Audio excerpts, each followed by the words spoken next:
Okay, para matutunan natin, ano ba yung mga marriages na ipinagbabawal o ipinagbabawal na lang sa Pilipinas o yung tinatawag nilang marriages that is public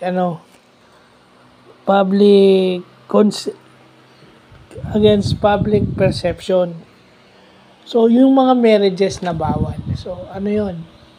Yung incestuous marriages. So, ibig sabihin ng mga incestuous marriages, yung marriages between tatay at saka anak na babae, nanay at saka anak na lalaki. Okay? Kasi yung incest, yung sexual relationship between doon, yun ang bawal.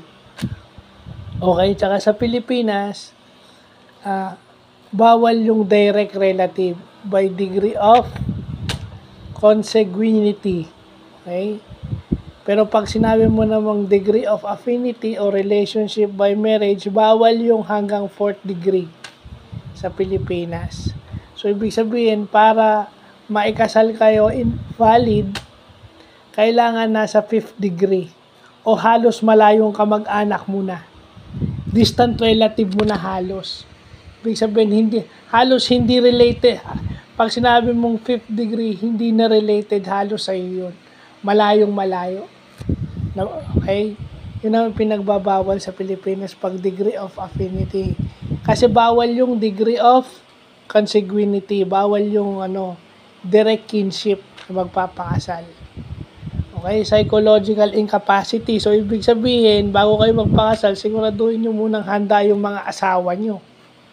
Kasi marami dito, basta lang magpapakasal, hindi pa mentally ready o psychologically ready.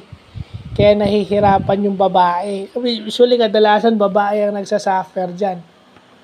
Bibira ang lalaki. Kasi yung lalaki, dahil alam nyo na, papusok, yun ang nangyayari. Diba? Hindi lang naman basta pinanagutan. Yung sa Batang Quiapo, diba? Basta pinanagutan mo, kung hindi ka naman mentally ready, hindi mo naman tanggap yung babae, ba't papakasalan mo? Diba, madaling sabihin mahal mo, pero pag hindi ka mentally ready, baliwala lahat ng sasabihin mo. No? Next is lack of marriage license. So, ibig sabihin, pag live-in kayo ng 5 years, pwede na kayong kumuha ng certificate of cohabitation na i-vlog na natin at pwede na kayong kumuha ng marriage license. Hindi kayo pwede magpakasal hanggat wala kayong marriage license. So, yun lang yung natin dyan. Tsaka na-discuss natin yung consanguinity at saka affinity. Okay? Kasi, kung maalala nyo, yung Mature Garden, di ba? Yung tinatawag na political marriage. Yun ang pinupunteriya nila. Pag mayaman, magkakarelasyon sila through marriage.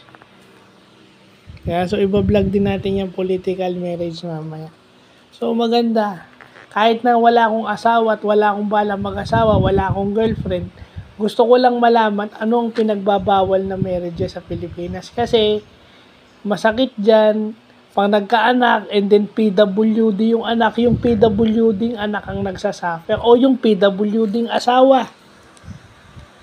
Yun halimbawang doon din ako papasok. Di ba? PWD yung anak nyo. Yung PWD yung asawa nyo. Kung hindi kayo mentally tatanggapin yung PWD na ginawa-jowa nyo, huwag nyo nang pakasalan. Mabuti pang hiwalayan nyo na lang. Hindi ko naman nilalahat. Di ba? Kesa yung pinagtitripan nyo lang na parang katuwaan lang parati. Di ba? So, yun lang po.